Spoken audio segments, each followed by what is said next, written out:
RA185 here with another video game review. Yeah, couldn't think of a better intro when reviewing a game like this. But yeah, here's another video game review by me, and it's another one on an NES game. And the game in question, well, it's Punch-Out! I know you can read the title and see the picture in front of you. What do you expect me to do? Change the picture out of nowhere and change the title behind your back? Sorry, off topic. Anyways, this series of boxing games began on the arcade, even though the first game, while positively received, was released at the era where video games in America are declining in interest. When the NES fixed that problem, however, they made a console version of Punch-Out for the NES. Now, the original version of this game included Mike Tyson as the final boss before his contract expired and this game was re-released. But you don't want me to talk about history. All you want is me talking about my personal opinions on the game. Though due to how simple this game is, this review is going to be short.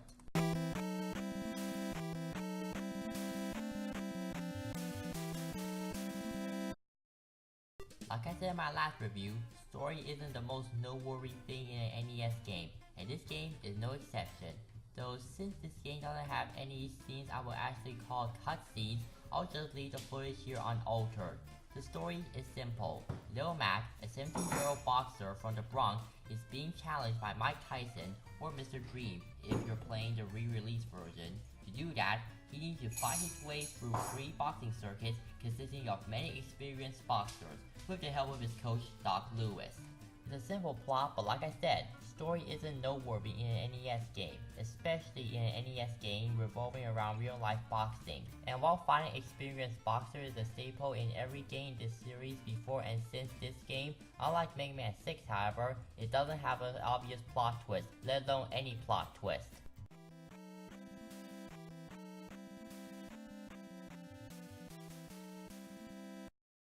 Do you want to know why the story in this game isn't all that noteworthy? Because gameplay is a highlight here. Then again, gameplay is the highlight of pretty much any game.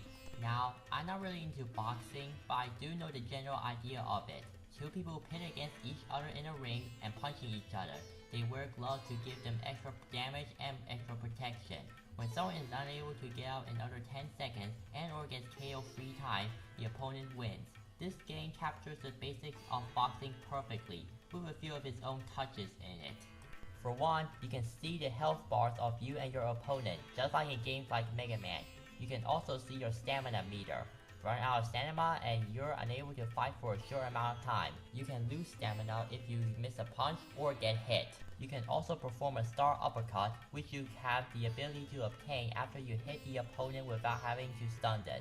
Oh yeah, did I mention that you can stun the opponents by counter-punching them? The game consists of a boss rush, which I'll delve into later. The controls are tight too, though I would've preferred it if they let you pause.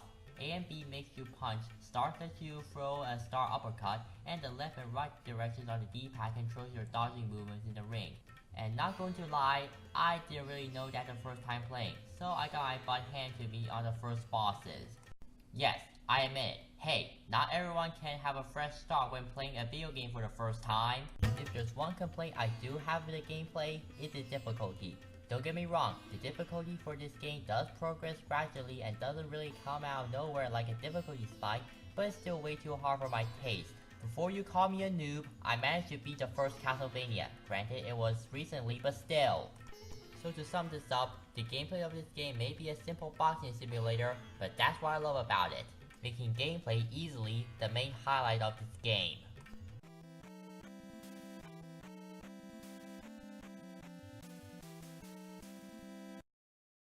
Honestly, I don't have much to say about graphics here. It's good, but not as good as other NES games. I did say in my Mega Man 6 review that I personally think that some NES game looks better without too much details. And yeah, this game doesn't have much details, and it's more solid and smoother. And I wouldn't say the character sprites are ugly, but compared to other games on the NES, these graphics are kinda inferior. They're still good, just like I said before, not as good. Not to mention, the sprites barely fill up the background. I understand limitation and that if there's too much sprites, the game will slow down, but they could have at least made the character sprites look bigger, instead of leaving a large portion of empty space that barely interacts with the characters. Seriously, I've seen real life boxing rings that are smaller than these rings.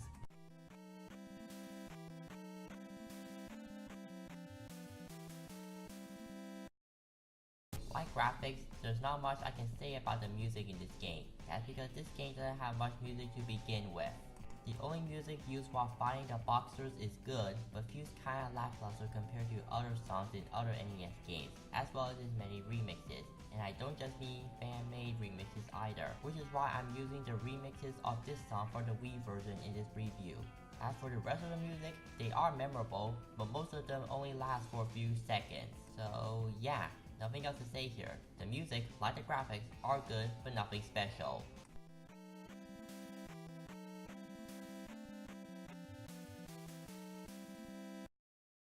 Like I said before, this entire game is a box rush, and since this is a boxing game, you pit up against many different boxers. This may seem plain, but each boxer has certain characteristics that make them stand out. I think I should describe the principle of the Punch-Out games first. Every boxer in these games came from a specific country. In other words, this series is basically Street Fighter if every fighter was a boxer. Certain boxers in this game have their own abilities and own fighting style, like Great Tiger using magic and King Hippo only vulnerable to the gut. You even get to fight some of the boxers in this game twice, albeit with more training. My personal favorite in this game has always been Mr. Sandman. Maybe it's just me, but his fight has a fun factor in it. Other good bosses in this game include Solo Popinski and both fights with Piston Hondo. But there are bad bosses in this game as well, like Super Macho Man, both fights with Bo Wu, and the rematch with Don Flamenco. Oh, and the final fight against Mr. Dream, or Mike Tyson depending on which version you're playing, who can knock you out with just one uppercut, and cause you to retire with no continues. Granted, I haven't beaten him yet, but judging by how many attempts I had against him, I don't think I need to, especially since he's the final boss. While these boxers may look basic and are stereotypical, they totally made up for in fun boss fights. Thus, wrapping this category up with a B, while also wrapping up this review as a whole.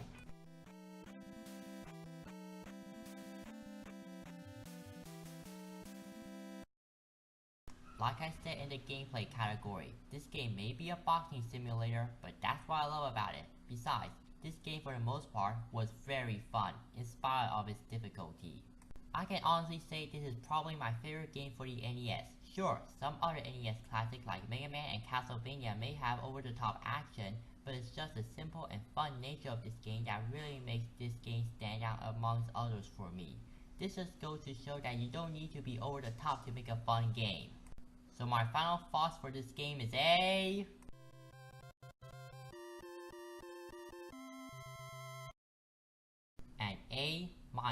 A great game. Try it out if you have the chance.